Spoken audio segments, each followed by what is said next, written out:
Honorable Moses Kasibante Lubage yamambuka omuwumuze bina tubyogererawo sebo tusanyusa okulaba tusanyusa okusanga eno nange banange nsanyuse nnyo je bale emirimu munsanze mu nsiko mu kiseguusi ante naku zina tubeera mu nsiko we bale omulimu tugezaako emwanyi njiraba tuli mu kunoga mutusanze tumaze okujjako ekyose ekisooka kubanga emwanyi yaffe eno bagiko Katonda yagituwanga ne Christmas kweri kati eza Christmas twagirya dda kati kati ate tutandise kuddamu kunoga za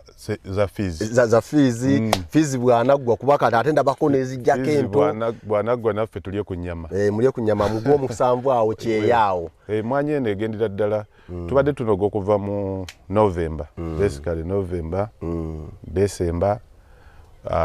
tujja kunoga January tunoga tujja kunoga at least paka mu Feb then ate tulinde season yeddako mulinde zino tulinde ezo kwaze zino ekimuli kijja kiraba kuliko zino zijja kutandika mu April May emwanyi tezikiza naye eno nabadde waffe Masaka nga yo green ye nyini welo season zaffe zigenda ziri of course ziri conditioned ku nkuba enkuba oluusi ebitundu bizifuna mu biseera byanjawulo kubanga emwanyi okumulisa ng'ebirime ebirala esinziira ku mazzi bwetefuna amazzi n'omusana ebyetaagisa tejja kumulisa kati ate oluusi bijja mu biseera byanjawulo egenda emulisa leero nemulisa enkya naye wano ekisinga okutuyamba nti tufukirira ennimiro eno bwebuna mutambudde bulungi mujja kulaba hydrants ziringa pipe era singa muzenga omusana gutandise ate mwalisanolaba wali katapu kali yonna eri connected tank eri waggulu eri oluzi luli awo wakatikati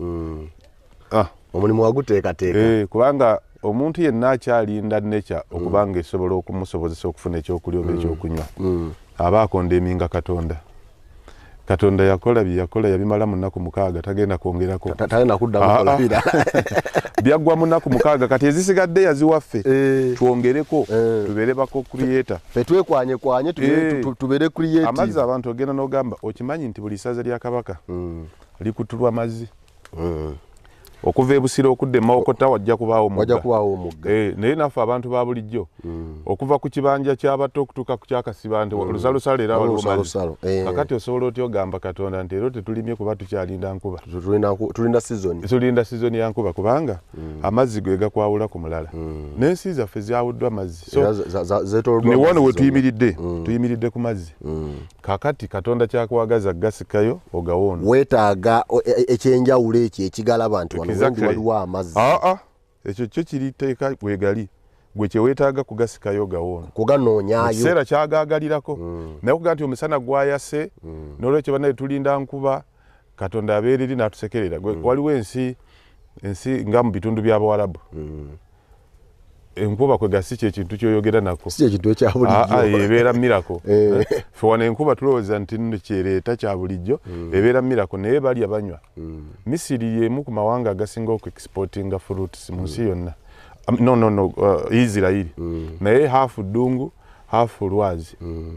naye bali nobuza nti babirima wa naye gwe kimanyi nti ettaka balijja waffe Abayisirayiri balinanga basena mpola buli woolaba project nga be bagikola tewaliwo kagulu mu kattaka balitwala ettaka ery'okungulu balitwala ewali UCB kati mugiyitaani Kyamutawazi baliyolawo ne balitwala ebugolobye ezo flats batukoleranga kabeeyi katono kuba bafunanga ekyobwereere tutamanyi ekisaawe ky'entebe ettaka balitwala buli project gye bakolanga kati kwe balya bananyini lyo tulowooza banange ettaka likaddiye banange ettaka lya wano teriddako mmere bo tebalina kye batalima in fact doza kye batalima Isirayiri fene tebalina kirala kyakulya kye bagula bwe kuba ye omutunsi gwe gugenda wala ate amazzi gali wala nnyo era wero bingi environment erina ebintu byayo bigenderako so ffe Katonda yatuwa nsi ya bwereere twetaaga kugiwumbawumba kugireeta wamu kugijjako bye twagala gwe omuntu n'apakira ettaka n'alitwala Isirayiri mu nnyonyi ate nga gw'olirina wano enoga nti Katonda olina ate kirala ky'omusaba n'ogula eri n'osuubula eri oleete wano ng'ate yakijja wano